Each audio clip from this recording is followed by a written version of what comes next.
Hello everyone and welcome back to the RaceRoom Ranked Championship, and of course this time it is for the M4 GT4s here at the Lausitzring. An exciting first round of the championship has opened up proceedings for the season, and we are here for round two. It's myself, Lewis McGlade, and Ewan O'Leary replacing the Short Kings, of course, from last week. Hello Ewan, welcome. Yeah, it's good to be here again. Good to be here for the second season of 2024, effectively, for the GT4s. Great start, as you say, to the GT4 season 1 week ago. Especially race 2, actually. The top 5 reverse grid that we're going to see again here really provided the action. It gave us 15 minutes, basically, of fighting for the win. And in the end of all of it, Enzo Filippo came out with the full 50 points and a championship lead going into round 2. And who else really could it be? He is a little bit too good at the moment in a RaceRoom. That doesn't mean that things are so settled for him. Let's talk you through the timetable of the evening as things start. The qualifying is presently underway. We'll be moving into the first race in about 9 minutes' time. It'll be a 25-minute race here around the Lausitzring, a layout that we might not be too familiar with. We've raced Lausitzring as well. We'll talk about that in a moment. And the second race being 15 minutes. It is just a top 5 reverse grid day. It's very constraining, isn't it, in that sense? It really is a very small amount of drivers who can actually benefit from that and actually make use of it. But that's exactly what we saw in the second race last time. What it kind of showed us was that top 5 were sort of all contenders for the race win on that day, but it took the reverse grid for them to really produce that. During the first race, we saw a very early leader get away very quickly indeed and just run away with it, basically. But second race a little bit more interesting, so I'll be interested to see whether that is sort of a pattern of this format or whether that was just a product of the Hockenheimring, which I would presume will provide different racing to what we get here at the Lausitzring tonight. Well, we'll take a look at the schedule, of course. The 2 races that we've already had at Hockenheimring. I know what I'm saying. Philip Dreiss won the first one. Julian Kunze won the second one. It ended up being a round victory. Philip Dreiss finished first in the first race, second in the second race. Kunze was second in the first race and then first in the second race. It's all very confusing on that one. And then Enzo Filippo was third in both of them. So it's the same 3 drivers on the podium in both of the races last week. We're here at the Lausitzring, though, of course. Next time when we go racing, things will get very exciting as we take on the Nordschleife. And then, of course, the global final to round out the season, where we'll be voting between 3 circuits. As we did last time, it ended up being the Suzuka circuit for the M2s.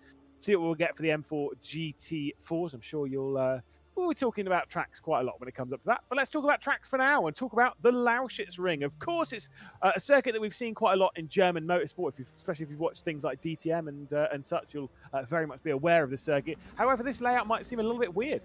Normally, as you run down towards turn 1, there's a chicane, left, right, going into that first turn. A basically tight 90-degree left-hand corner into a very awkward section.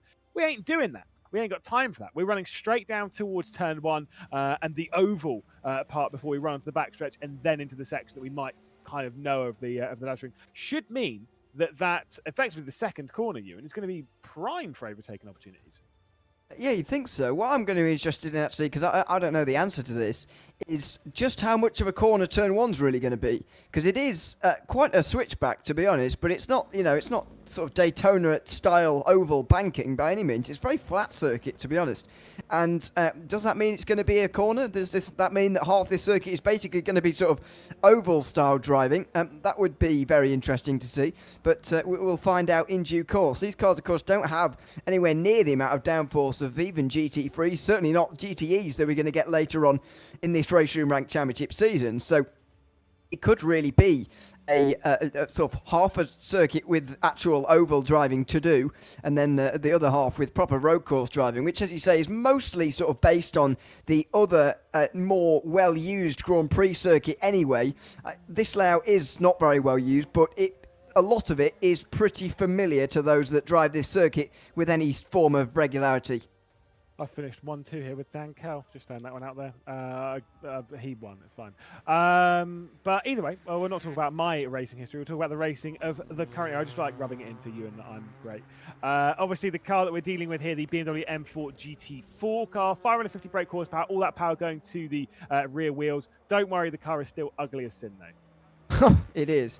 It's very long as well. This angle makes it look very long, doesn't it? I didn't quite realise. It looks better in GT4 than GT3, though, I think. I find it difficult to choose just how bad either of them are. But there you go. It is this sort of platform, though, the BMW M4, whether it is GT4 or GT3, is sort of known as a very stable platform. Almost, you're not going to find this car sort of snapping on you all over the place like you might have seen in other GT4 cars, but you do have to deal with how it looks, which is the problem. What we're interested in, though, I think, is just how it's going to race, and we got some encouraging signs, I would say, at the Hockenheimring. Yeah, which is interesting as well, because this is open setup on this car rather than, generally speaking, what we speak of a fixed setup. But let's talk about the championship, though, and how things have unfolded in the first round, of course. Philipp Dreis there topping the standings after a victory at the first round. Julian Kunze, despite winning the second race, but obviously still a little bit further behind in the first race. And so there's different points, different races. So Julian Kunze will settle for second position. Enzo Filippo in third, fresh off of a championship as well. Christian Orban and Alex Mosin round out the top 5 in the standings. Dreis has still a lot of work to do here this round, but of course we'll head straight into qualifying. It's time to see how things are standing as the session is about ready to come to a close. Just 3 minutes left, and well, guess who's on top? Yeah, it's same old story again here, really. One thing on Julian Kunze, by the way, he did become another new race winner in the RaceRoom Ranked Championship as the GT4 season got underway. He was the 28th different winner that we've had in the European races of the RaceRoom Ranked Championship in its time now, a couple of years. So he's added his name to that list, and he's sort of in position to do so again here. You can see the cluster sort of around the top 5, but again, there's a real gap between 5th and 6th there compared to all of the other gaps you've got up and down the field, showing once again that maybe race 2 is going to be one of those races where the top 4 or 5 sort of stay very close together, really, for the majority of the race, as we saw for basically 15 minutes last week. Yeah, obviously do remember that you really do kind of need to be...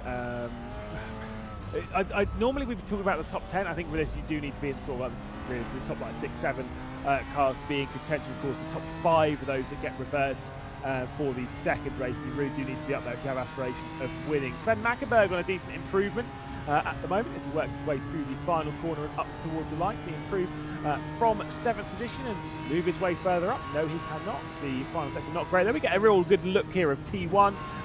It's still fairly tight, but again, a good lift. Probably a little bit of a dab of the brakes to get the nose in, and too fast. It's pretty quick. Looks like Pocono a little bit, doesn't it? Yeah, it's like a sort of German Pocono, isn't it? Almost. Sounds like some form of some form of board game. Anyway, yeah, it is proper sort of oval driving, if you like, through turn 1. Pleased to see that in a way. It really gives you sort of different things to think about, I suppose, throughout this circuit, rather than it just being a standard road course, which we get a lot of course, in the RaceRoom Ranked Championship. The main difference is sort of to some of the other road courses that we get. I guess it's just not like Daytona, where yes, it is a roval in a sense, but there's not it could be anywhere. The oval part doesn't really matter at all when you're actually driving around Daytona, whereas the oval part here definitely does. I'm generally not a fan of rovals, and that does remain. But still, you know, it's a circuit. Sven Mackenberg step in the rear end out. Christian Mikel also improving as he works his way through the final, very awkward double hairpin section, and then back out onto the final part of the oval as we work our way back out onto the start-finish straight.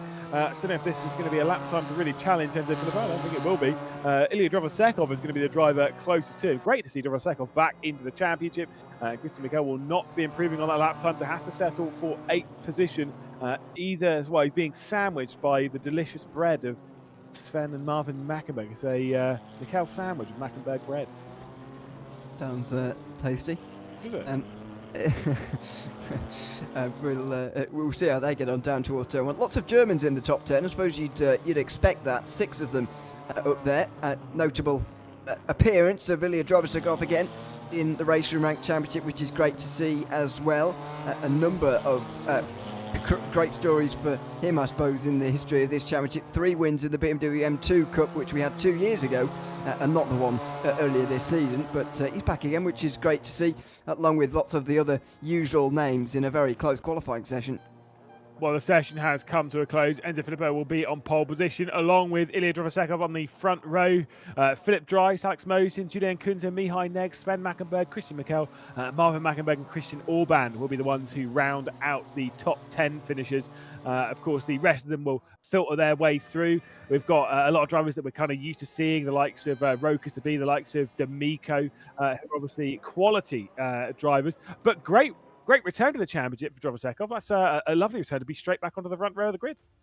I mean, that says to all of us, I think, that he's still been driving, but just not maybe in front of us in the ranked championship, which has been a shame. So really glad that he is back again, and clearly has not lost any of his speed. Again, there's so many big names at the top there that really anyone could win this race. But as we saw at the Hockenheimring, it was a close qualifying session, followed by a very messy opening lap or so.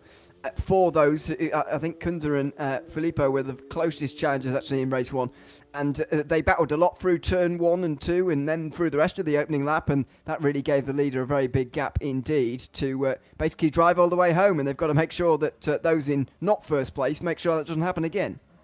Obviously, Enzo Filippo fresh off of 2 podiums back at the Hockenheimring. Do you reckon he's going to be winning this one?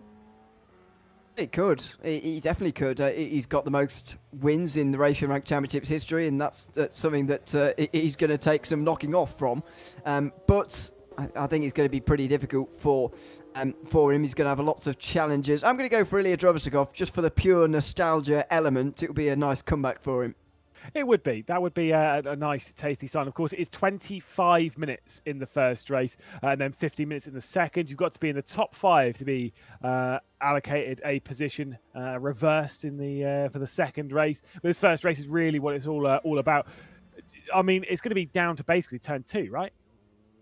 So partly, but I don't think it's going to be impossible to overtake after that as well. Don't forget that the stakes are going to be even higher in this opening race because it's 100% race points in this race, whereas only 60% in the second race. So if you're in the lead, you can sort of, with another podium, you can guarantee yourself the round win. So that's something to bear in mind as well when you're thinking about the difference between race 1 and 2. There are more points available in this upcoming race. Yes, indeed. Well, we're only a few seconds away from jumping into the action to seeing who's going to be victorious in this first race of the evening. Enzo Filippo will be starting this one from the pole position. It'll be Ilya Drovasekov alongside. The lights are on. We prepare for the run down towards turn 1, but really that first major braking zone is going to be at turn 2. It's going to be a long run from then. Philip Dries with a great start to move up into second position already. Poor start from the Swiss driver. It's not going to work out too badly, though, because he's going to be catching back up with the slip. Philip Dries from the inside line as they work their way through the first corner. He'll be taking over the race lead from Filippo. Well, there's going to be a real slipstream train on the way towards turn 2 as well. Someone's in the grass down the back, but everyone gets through turn 1 pretty cleanly. Now into the braking zone where you're coming in at real high speed. Filippo and Dries side by side. Dries got to the inside through the opening corner, and he was on the inside again there, but couldn't really make it happen. And everybody gets through relatively cleanly with the usual arguments over positions. Yeah, indeed. Straight around the outside, we've got Gogo Danko here trying to make a move on top, just trying to find a way past. Luca D'Amico a couple of positions ahead of all this as well, and looking to hang on. Christian Orban working his way forward up to 9th at the moment, going around the outside. Just a touch here of Sven Mackenberg is with the inside line as we prepare for this final sector. They go through this tightening right-hander and then back out onto this mid-stretch before we get down to the left-hander at the end of this. It's, I mean, it's still a pretty solid hold there from Sven Mackenberg, to be honest. Yeah, he's done pretty well. Christian Mikel's done even better, actually. He's moved forward up to 6th place now, ahead of Mihai Neg, who had a pretty difficult Hockenheim round. Side by side in the background, really, because the top 10 have got themselves sorted out, and that's the difference compared to this week from last. The battle for second was fierce on the opening lap. That allowed the eventual race winner, Philip Dries, to really get away and steal a march very early on. But that's not quite happened this time round, because Dries and Kunze are right there with Enzo Filippo with that first bit of a gap from 3rd to 4th. Again, side by side through the final corner. Marchena and Gogo Danko go side by side, but look at this for the race lead. Enzo Filippo and Dries very close as Margitas has received a drive-through penalty for ignoring slowdown warnings. He's too fast. Yeah, Alex Margitas, I've not seen that for a long time, actually. Or indeed where he would have picked that up around here, because actually the Lausitzring is a pretty decent circuit for having grass lining the circuit, which is, as we all know, the best track limits deterrent there is. Yeah, indeed. There's a couple of bits at the end of the back stretch. You can run a little bit wide. Oh! Oh, as there's contact, Mosin's gone round. Me. Christian Mikel was on the inside. Sorry, was it Mikel going round? No, it was Mikel with Mosin going round. Yeah, I'm with you. Yeah, I think Mikel was going down the inside there, and Mosin was just presuming he wouldn't, to be honest. I think that was the only assumption he was really making, and just turned in completely. It's ruined both their races, to be honest. They've moved both well down, though Mikel's actually come out of it quite well, and the rest of them decently as well. It's just kicked off a bit of a battle for 7th place now.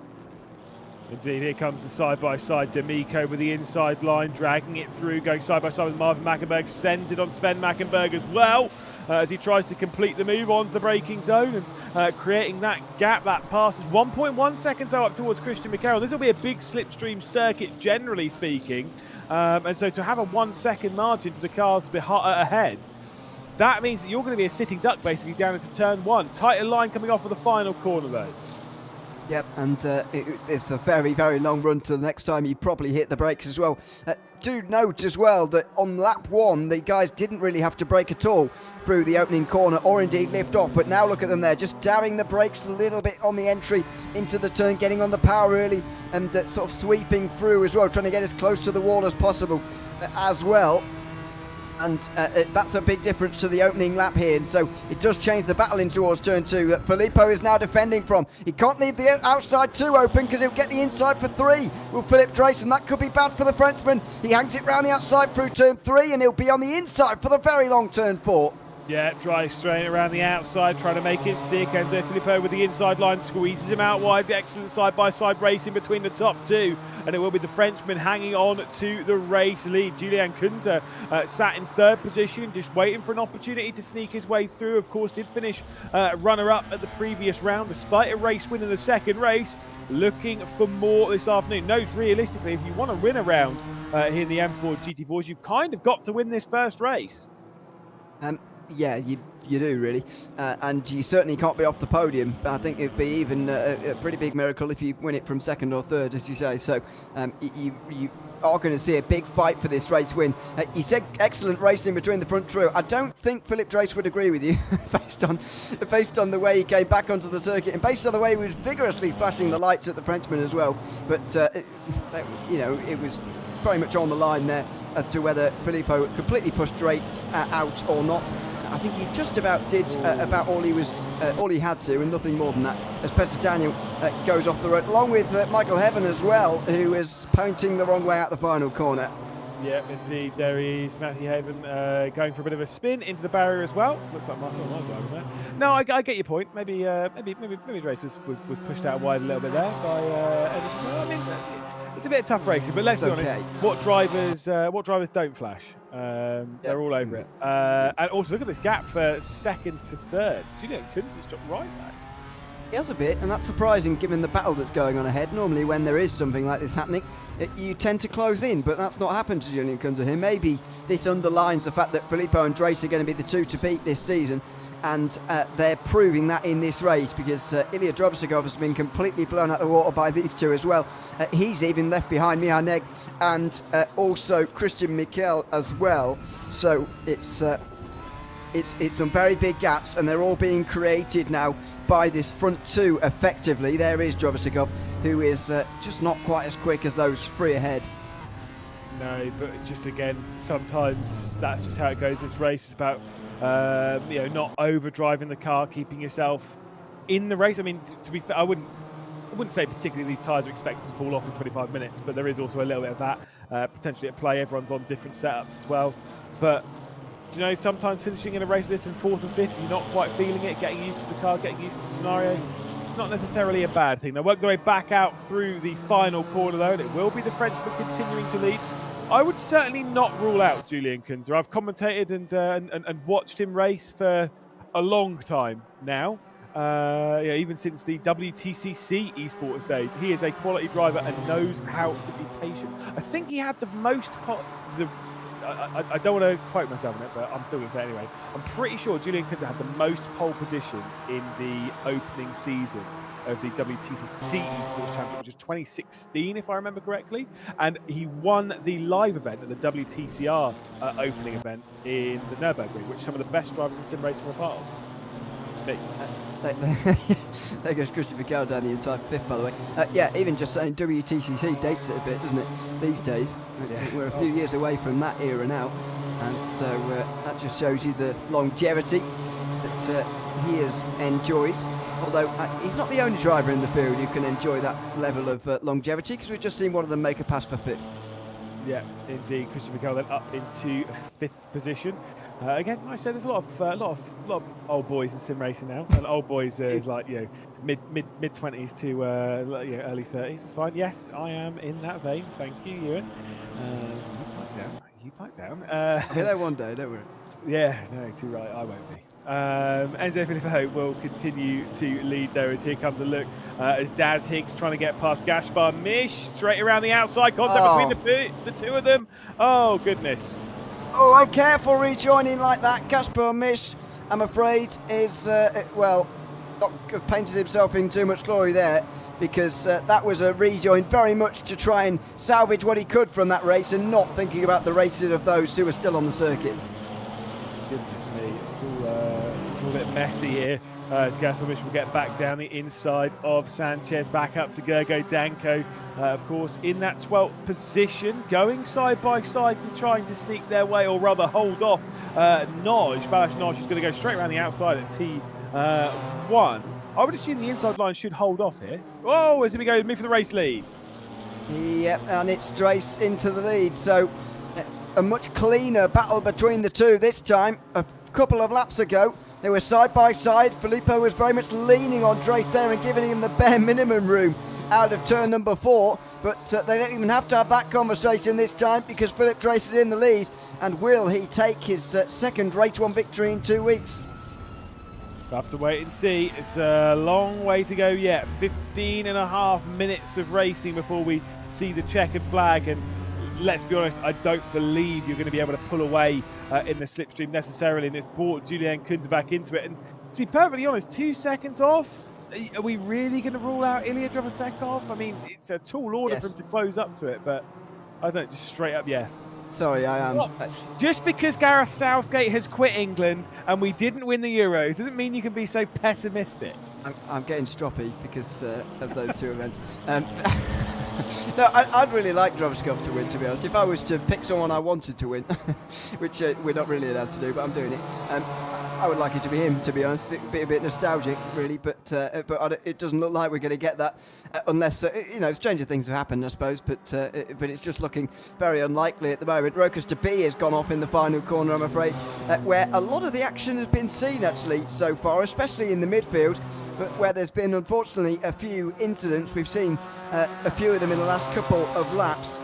It's been tricky down there, and it surprises me actually, because when we've been watching the leaders, they've been sort of nowhere near each other in turn 8 and 9 and those final couple of hairpins. But when you're in like quite a big pack, it is actually really hard to navigate them, because the concertina effect is so large. Because you go through one hairpin, you get on the power, and then you basically go straight into the second one where you're dabbing the brakes to get the nose in. And when you're first, second, third car, it's not a problem. When you're like 5th, 6th, 7th car, it does actually become quite a large problem, especially if someone misses a braking zone, comes back into the line and holds everything up. That's where things can get pretty tricky. Do remember again, the top 5 will be reversed for the next race. Christian Mikel is in the one presently in position, Mihai Neg being directly behind, trying to go for that move. As we look back outside the top 10, there's D'Amico, who is obviously in the top 10 reverse group, well, it was top 10 reverse group, of course, in the M2 CS Cup as well. Put on quite a show in that. Certainly, and he's probably going to have had enough of the Mackenberg brothers, Luca D'Amico, very shortly. But he's probably got 13.5 minutes left to deal with them, and I wouldn't imagine that is going to go away either throughout the duration of that race, or this race. We are pretty much halfway through now, nearly. So this is the end of lap 7. In that case, I would go out on a limb and say we're going to get 15 laps in this race, but let's wait and see just how quick the pace is, because it very much could be determined by how much these three fight for it. Philip Drace has obviously not been able to pull away in dramatic fashion. Enzo Filippo very much still in in contention for this race, and so is Julian Kunze. Yeah, indeed. Let's wait and see how hard they battle again. We're approaching the halfway point of the race, and as I say, it's still fairly tight. To hammer home your point, by the way, about whether Drovosekov can rejoin this fight. His last lap time was only 200th, basically, away from his personal best lap of the race, and still was a tenth and a bit slower than the group ahead. So I think you are sort of right. Well, I'm not going to count him out just yet, but the pessimism isn't getting the better side of me just yet. I'm remaining positive. I'm remaining optimistic. I am remaining bright about the future. Exchange. It does make a change. Normally, I'm the most pessimistic. To be fair, this is a complete road, but I'm normally the one who's on the moon and dreaming of things that are not going to happen, obviously. And but you mean like anyway. the Euros? Yeah. Oh, let's not talk about the Euros. But yeah, the gap to 2 seconds is not coming back for the moment.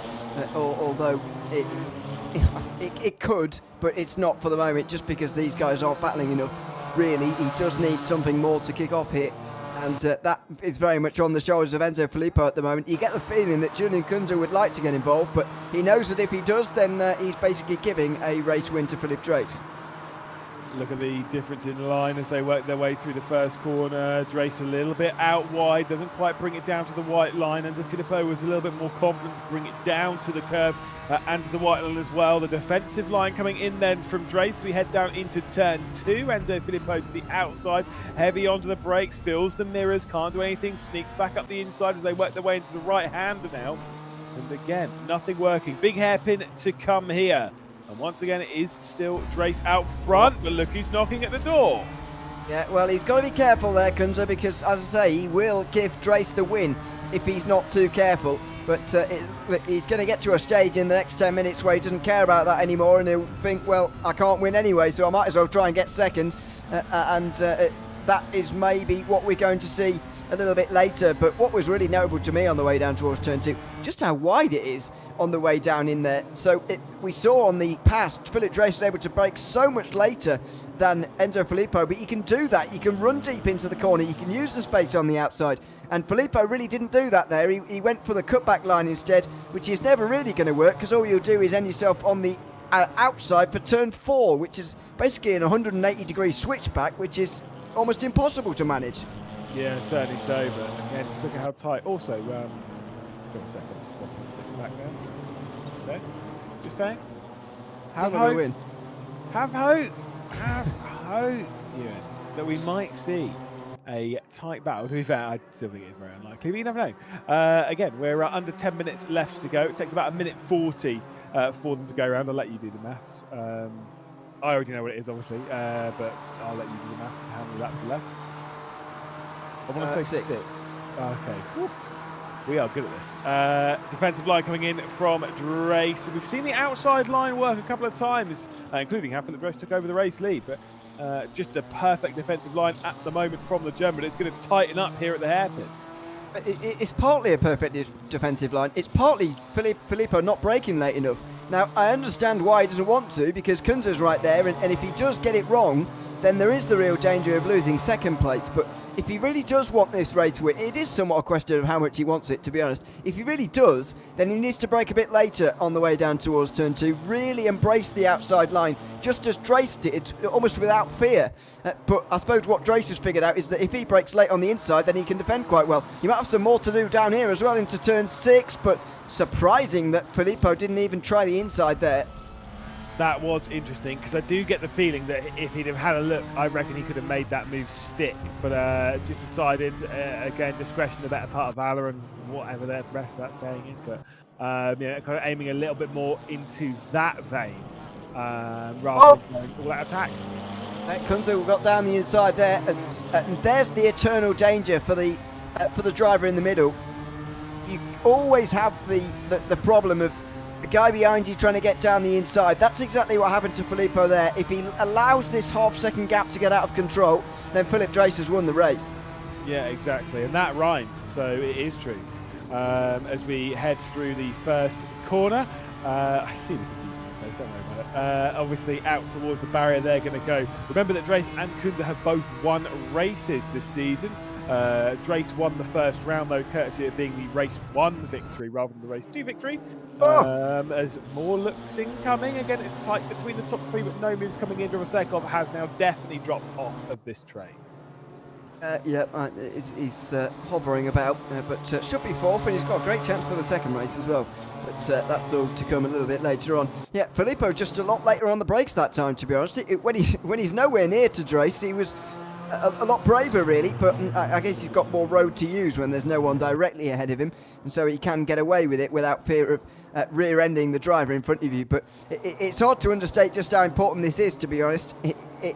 If he wants to sort of draw level with Philip Drace in the championship, if he wants to even win this round of the championship, then he probably needs to get this race win here. Yeah, exactly, and it is now or never for the driver who did end up cleaning up the M2 CS Racing Cup title to open up the RaceRoom Ranked Championship. Out wide goes Julian Kunze. Won't work out too badly for him. This is the one thing that I actually really hated about the Lausitzring in my experience of driving it, is that this circuit you can actually make mistakes around because it's so wide at various points. Like, for example, that double hairpin sequence. If you make a mistake and brake a little bit too late, you can just find the late apex and power out of it. It's fine. You don't lose much time. Really annoying.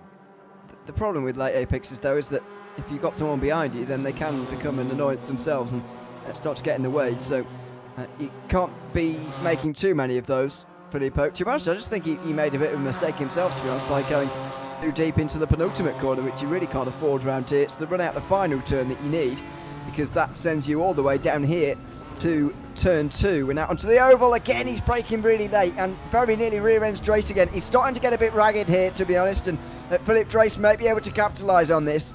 Yeah, indeed. There'll be 3 laps to go at the line, so 3.5 from where we are, but that did look a little bit desperate. It did look a little bit close. It did look a little bit concerning as Danko and Mosen will switch positions for 13th, and again, they continue their battle and switches, but we cannot take our eyes off of this top battle between Drace, Filippo and Kunze. Drovosekov a little bit too far back, but he is closing back down to within the 1.6 second mark. You can see him hovering there in the background. I commentated a race on Sunday where late in the race, the top 3 took each other out, and the guy that was in 4th came through to take the victory. So you never know. Could happen here. It's like that famous ice skating race, if you've ever seen it. Oh, yeah. Or speed skating race or whatever, where they all just fall over and somebody who was never going to wins. So yeah, it could happen. Never know. You win a race? What? What? Nothing. Let's move on. 5 minutes left to go in this race. 3 laps. This is the only way you would win a race. Oh, or being dragged around by vastly superior teammates who set fast laps in the car. We could have won that race. Anyway. No, we couldn't. Oh, we could have finished 3rd. No. We might have finished 2nd or 3rd, though. Yeah. So anyway. It's sort of the past. It's obviously a year old, in fact, so there you go. It's over. Yes, 3 laps to go. Pretty much exactly, actually. This race is pretty much timed to perfection in terms of how much time we've got. And Drace is now in the clear, surely, as Filippo goes defensive for 2nd. Massively smashes the curb as well. I think he misjudged that completely, really. But the damage is done. Philip Drace is off and away. Let's congratulate Philip Drace on a well-deserved victory. I know we're 3 laps in the end. But with that defensive line right there from the Frenchman, realistically speaking, way too defensive going down to turn 2, desperate to hang on to 3rd position, but in doing so, by clobbering that curb, has opened up that margin to be over a second. They get the feeling, like you say, now, because of how the slipstream is going to work, Filippo's not going to get that much slipstream from Drace, so realistically speaking, Drace should be able to pull away if he's got the pace in the car, but also because Kunze's going to go on the attack. This is further down the order to D'Amico, who's been fending off Sven Mackenberg basically for the entirety of this 25-minute race. We've got Christian Orban in tow, as well as Marvin Mackenberg, who the pair of them did make progress, the Mackenbergs, but they've dropped back down to the 8th and 10th, which I'm pretty sure is where they started this race. They were certainly sort of had one driver in between them. I think they were 7th and 8th though. 7th and 9th though, sorry. But we'll go back and check that. D'Amico again still under loads of pressure. Orban just involved within it now as well though, compared to what we were seeing earlier on, where it was just the Mackenbergs trying to work their way through. It's got to be a bit demoralising for them all though, because they know that They're not going to be involved in the reverse grid at all. They know that basically once this race ends, they're going to resume their battle in race 2. Which is, sometimes exciting, especially if you enjoy it. Yeah, if you kind of remove yourself from the we must win every single race, you can actually have a lot more enjoyable races. I had to remove that from my mindset very early. Really very much. But that's fine. Julian Kunze continues to attack. Filippo going down into the second corner, but is unable to make a pass. And within a second now, the Swiss driver of Ilya Drovosekov has most certainly closed his way back in. Yep, and that's the legacy of the battles that are going on just up ahead of him. Not least because he's pretty quick as well, but he's closing in within a second now. But I just fear for him that he's probably left himself with a little bit too little time remaining to actually do something about this. It will be 1 lap to go when we get to the line. 15 laps in this opening race, and then 15 minutes for the second, which Drovosekov, if things stay as they are, will be starting from the front row. Yeah, indeed. And to be fair, started this race in the front row, dropped back to 4th. I can kind of see the same thing happening, but you just never really know. Christian Michel's had some great battles to move his way up to 5th position, but I'm not convinced that his pace is going to be strong enough to beat out, Kunze, Drovosekov, Filippo, and the likes. Eric Toth dropping back down the order. The Hungarian, unfortunately, going to lose a whole heap of ground late in this race. Final lap here at the Lausitzring in the M4 GT4 Trophy, race number 1 in round 2. I think Kunze is not quite close enough to Filippo to have a go into turn 2. He might get a really good run off the oval and surprise me, but I think he's too far away here. Down the straight they go into turn 2 again. He's got 4 or 5 lanes on the inside to go and look for if he wants them, Kunze here, but he's too far away. In the background as well, Mianez too far away as well from Christian Michel, so all of the battles inside the top 5 will stay single file, barring a last gasp dive from Kunze in the final part of the lap. But where are the opportunities now? You've got the run, the mid-stretch here, that middle leg of the track where you can make a move down, but then outside of that, that's surely your last opportunity, right? I think the only chance really is to turn 6, although we've not seen too many of those passes into there just yet. You might be able to have a go at turn 8, but I think that leaves you in a really difficult place most often on the outside through the final corner, and with the longer run to the line I don't think you're ever going to win that battle. So I think this is Kunze's last chance. He again wasn't close enough. Well, we've had 2 races so far in this season, and in both of them, it has been Drace, Filippo and Kunze on the podium. It will be a best result of the season from Enzo Filippo, who's able to hang on to 2nd position. But as we work our way into the final corner, Drovosekov is dragging his way back into the podium battle. Out through the final turn, it'll be a 2nd victory of the season for the points leader. Philip Drace will bring his NeedRacing.com car over the line to take a very well-deserved victory. Enzo Filippo with 2nd position, and Julian Kunze will take 3rd. It is the same 3 drivers on the podium for the opening 3 races of this campaign. Quite remarkable. Philip Drace's 2nd race win of the season and his 8th win in the RaceRoom Ranked Championships history over here in Europe. As they're over the line, Luca D'Amico holds on, and I've got to say valiantly as well, to 7th place. Yeah, superb efforts as we'll see the results as they cross the line. So we've got Drace, Filippo, Kunze, Drovosekov, Christian Michel with a good drive up to 5th position. Mihai Neg, of course, Luca D'Amico with Sven Mackenberg, Christian Orban and Marvin Mackenberg rounding out the top 10 finishers. Those behind, we'll see them as they work their way through, but it is going to be Thomas Marchena, which actually, to be fair, a solid effort from him. Balashnaj, Alex Mosin, Gergo Danko. That's a really poor result, by the way, from Alex Mosin. We'll talk about that in a moment. Gergo Danko, Tim Roche, Daz Higgs, Peter Daniel, Eric Toth, Leon Lizia, and of course Gaspar Misch there at the back end of the top 20. Jason Underwood with Florian Volta. Andreas Sherman will be in 23rd position with Adrian Sanchez. Rokas to be Matthew Haven. Unfortunately, we saw a spin. Daniel Gra, Alex Margitas, who obviously had a little bit of a moment by, what was it? It was ignoring a slowdown or something in that vein. It will finish in 28th position. And of course, Ludovic Clerc will retire from the race down in the 29th. But what a drive it was from Philip Drace. An important move was made, and he would take the race victory. And an impressive move in hindsight, actually, because Enzo Filippo couldn't return that again, even with another couple of attempts. Drace went right round the outside at turn 2, broke very late, got in the inside for 3, and it got him the win effectively in the end there. So now he's the real favourite again to take another round win. I think he's going to find it very difficult to win this next race, but he absolutely doesn't need to if he wants to win the round. Yeah, of course. These are the points coming into this round. We'll explain that in a second. Did see why Philip Dreiss won the race. He was cheating. He was in a BMW M4 GT3. How did Filippo finish ahead of Kunze then in the GT4? Yeah, Julian Kunze stealing a Porsche to take part in this all BMW champion. Crazy scenes here. No, of course, we jest. They're all in M4 GT4s. These are the points coming into this. Do remember as to how the points work. So effectively, it's like a mini championship every single round. It's about the highest points total for a given round between race 1 and race 2. That will be about your position. That will be the position that you finish in. So Philip Dreiss in the last round finished first in the first race, second in the second race, which meant that he was the highest point scorer of the round, meaning that he wins the round and he takes the 50 points for the round victory. At the moment, he's won the first race here, so he'll take maximum points thus far. If he finishes second again, well, he's going to win the round again, at which point he'll be on 100 points. Maths. Good maths. Yeah, even we can do that. 250.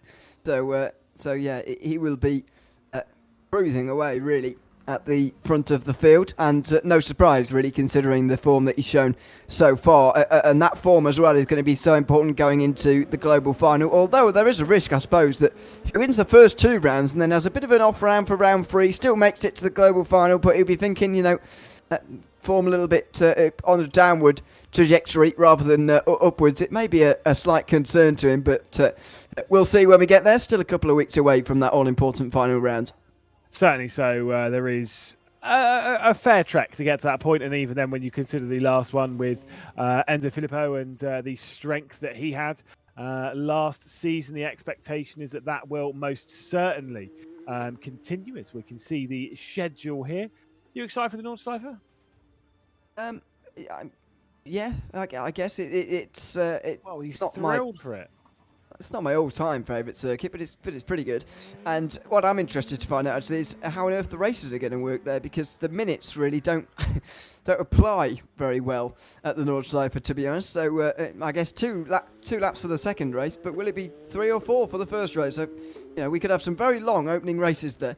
We'll find out. It's not me on that round, so it's okay. I can avoid that one. Or me. Oh no, it is me. Is it? I was going to say, I do have to work it out. I'm pretty sure I've scheduled you on for that one, Unilera. And how much of a fan of the Nordschleife? What is your number 1 circuit? It's probably not Le Mans, Bathurst. Oh, it's Bathurst. Oh, maybe Le Mans actually. Yeah. No, it's not Le Mans. I had a conversation with Vince Cussy at the weekend about how terrible that circuit is. Anyway, we'll focus on the Lausitzring though, as Christian Mikel will be starting this one from the reverse grid pole. Ilya Drovasekov once again on the front row. Let's hope for a better start from the Swiss driver. Once again, it's a poor getaway from him as he's already under pressure from Enzo Filippo with 3 wide down to the first corner, with Ilya Drovasekov being hung out to dry on the outside. He will drop back to 5th position. Kunze's worked his way through to 2nd. Dreiss has come through to 3rd, and Enzo Filippo has returned to 4th position with Drovasekov behind. Great launch though from Christian Mikel. Yeah, Drovasekov's undoing in this entire round has been the starts. He lost a couple in the first race. He's lost even more here as they go into turn 2 again. Filippo undoing the mistakes from race 1 by going round the outside at turn 2 for the first time. But he's not quite made it work, and he stays in 4th place. Christian Mikel has got a big job in his hands here. He's immediately got his situation for the race, and this is it for the win. He's got to defend from Kunze, Dreiss, Filippo, and maybe some others if he wants to take race 2. Yeah, indeed. How tall is the order to win this one? It's just a 15-minute race, so it really isn't very long. But it just means that all of those drivers behind will be more aggressive, more determined as Gergo Danko drops down the order and will return to the rear of the field along with Daniel Grai, who's had a struggle opening start to this race after a spin, I believe, down at turn 2. Julian Kunze keeping his eye on his mirrors. Philip Dreiss is there. Certainly is, and Filippo I can see closing in the mirrors there, just up above Hans, and not quite close enough on the way into the final couple of corners. Single file all the way through the top 10. In fact, although from the amount of yellow flags, it looks like there's been plenty of incidents in the second half of the field. Look at this, Gaspar Misch dropping down the order. Walter Clerc, I think, was also involved in that as the spins and issues continue for those further down. 1 lap complete, though, and stuck onto the board. Christian Mikel will be leading. Leadracing.com 1, 2, 3. Mikel, Kunze, Dreiss. Very dominant this far. Yeah, it certainly is on home turf here in the Lausitzring, and Mikael is almost giving over the lead to Kunze as well here on the way in towards turn 2. I don't think he's going to go down quite so lightly, but maybe he is actually. Brakes early and lets Kunze straight through. Win. That's all I'll say about that. No, it's Teamwork. obviously tactical driving. It is teamwork as well. So Julian Kunze will take over top spot at the moment. Do remember the previous round of the championship, it was Drace that won race 1. It was Kunze that won race 2. We could be on for that once more here. The Lausitzring, as Clerc, Sanchez and De Bie all having problems at the rear of the field, dropping down the order. No issues though at the front, where things remain, relatively speaking, fairly calm. I think Christian Mikael's going to get eaten alive in this race, to be honest with you, because he's not quite got the speed of those around him. Maybe that race 1 in hindsight showed that, but he's certainly under a lot of pressure from Drace here, and given with the amount of ease that Kunze was able to go through, I'll be surprised if Drace is not afforded the same fortune in a few moments' time. Thought maybe even they might do it into turn 8, but they've clearly not. They're going to wait again until the oval and probably turn 2 to really change over the places. I don't imagine it'll be quite so kind to Enzo Filippo though. Weird. Wonder why you'd say that, just because they're not teammates. We'll have to wait and see though, and I'm pretty sure Filippo will be determined to pass. But as we saw the issues in the previous race, Enzo Filippo was really struggling to make that move. Do remember, again, it is open setup here in the M4 GT4, so could be running a little bit more downforce, thus not getting as much straight line speed with the French. Could be why he was struggling so much to pass Drace in the previous race. It does rhyme.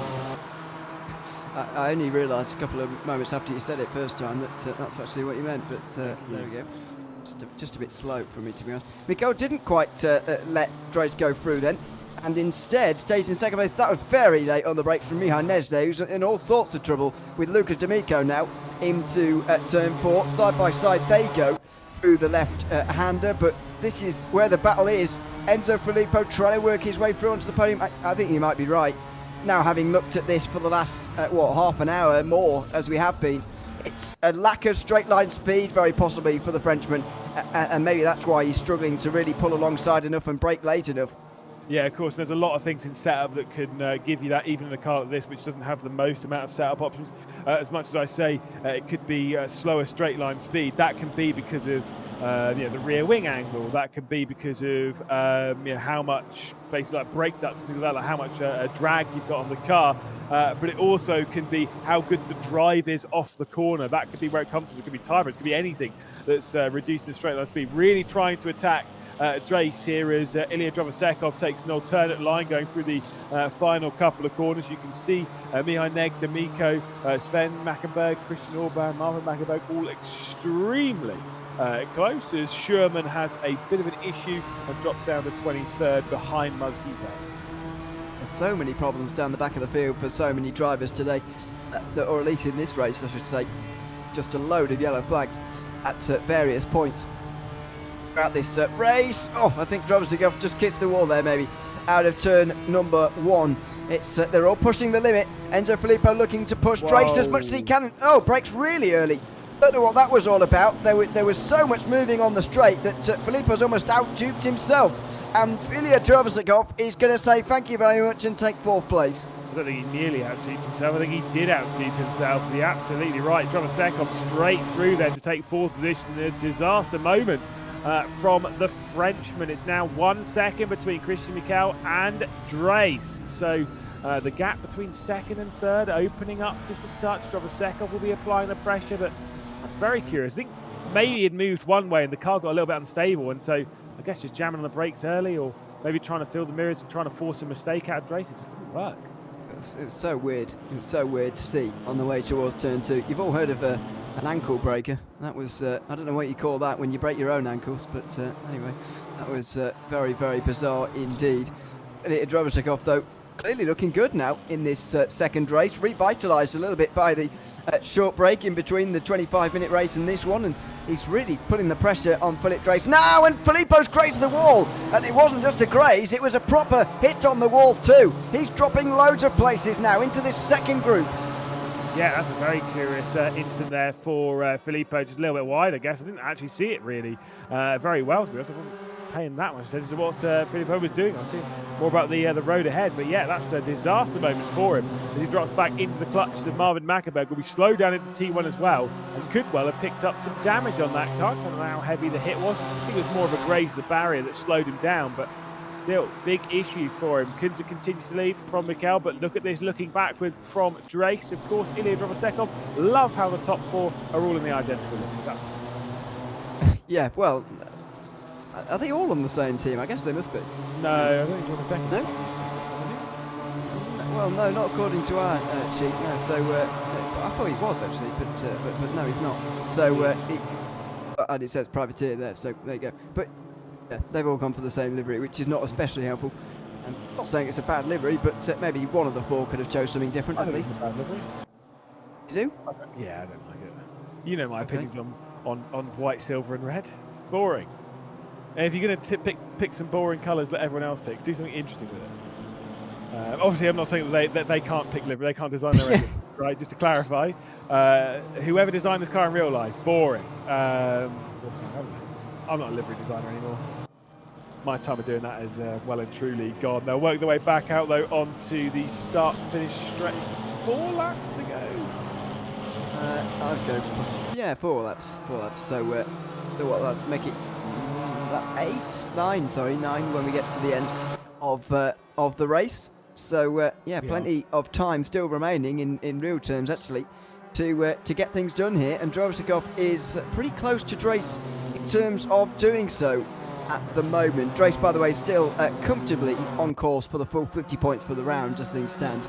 Yeah, indeed. Of course, do remember that Drovosekov, really, his pace has been absolutely fine this round. It was purely the starts to both of the races that's caused him the fair few problems. It's dropped him back into the clutches of those behind. But I think Drovosekov does indeed have the pace. It certainly is a 4-horse race for the victory here in this race, because Mihai being about a second and a half to 2 seconds behind this top 4 quartet. Just a little too large of a margin to close down for the Romanian driver, as there's a switch between Marchena and Daz Higgs for 15th position. Yeah, battles all over the circuit really here at the Lausitzring, which is absolutely what you want to see. Although is that Kasper Mishov again? Yeah, I think he might have been. He's had many miscues today, I'm afraid. Not only in race 1 but race 2 as well, and sadly he's down in 26th place, which means we don't make as many jokes about him as normal. that's true. If you noticed how I haven't made a single one about him, I am growing up. That's not true. No. It's fine. No, it's fine. No, I was going to. No, I'm not gonna drop down to that level, Ewan. I'm not gonna drop down to that level. 5 minutes on the clock. 3 laps left to go. Kunze, Miguel, Drace, and of course Drovosekov, the top 4 in this one. No switches between the grouping, and Kunze's doing an excellent job at keeping Christian Miguel just about at arm's length. And to be fair, the pair of them are keeping Drace at bay as well. And trust me, as much as they might all be teammates and stuff, they'll be pushing each other a little bit. Maybe Miguel a little bit less so on the rear end of Kunze, but Drace will most certainly be pushing hard to catch up. And Mikel might be going for this. No, not quite. Not quite into turn number 2. But I've been impressed with the way he's turned it around from falling backwards immediately when Kunze applied even the smallest amount of pressure on him. He has really picked back up the pace again and is comfortably in second at the moment. Meanwhile, Filippo and D'Amico are side by side, and I think this is Paul Filippo's recovery after hitting the wall a few moments ago. Alex Mosin's still trying to recover as well from his pretty poor race 1, and he's fighting for 11th with Balázs Nagy. Here comes the side-by-side though, as Mosin's trying to work his way slightly up the order, trying to keep Balázs Nagy at bay. Nagy will go for the inside line and will complete the move. Roche is directly behind, but it'll be a better drive off the corner from Mosin, who's having an absolute mare this round. Just cannot get the rhythm of this Lausitzring circuit as he had back at the previous round, of course, where we saw no! 5 both races. Well, there goes Roche. Yeah, there goes Tim Roche off the road, and thankfully rejoining back on again into relative free air. Just finding a little bit of a gap really rather than free air in 17th position. Bit unfortunate really, one of those awkward rear contacts really that's not really anybody's fault, but can cost you an awful lot of time as we get on to 2 laps to go. Indeed. Will this mean that the pressure's building in this group, or are we going to cruise our way round to the checkered flag? I mean, we've seen a couple of looks coming in from Christian Mikel, who I'm pretty sure is the Season 7 Virtual Endurance Champion. Yep. I remember battling with him at Fuji. Oh, we had a good battle. He'll not remember, it was in the wet. It's fine. It was actually a good battle. 2015, by the way, for those of you who don't actually follow that series and know absolutely nothing about what that means, because Season 7 could have been yesterday for all they know. Technically it was 2014-15 as well. Sorry, yeah. But I'm thinking about when he was actually crowned it, yeah, but you're right. Yeah, It's started in 2014. For a went team into 2015. That's just how long he's been around for. TXL race, sim race, TXL sim racing, TXL racing. The old P1? TXL P1? Something like that. Oh, it might have been. I don't remember.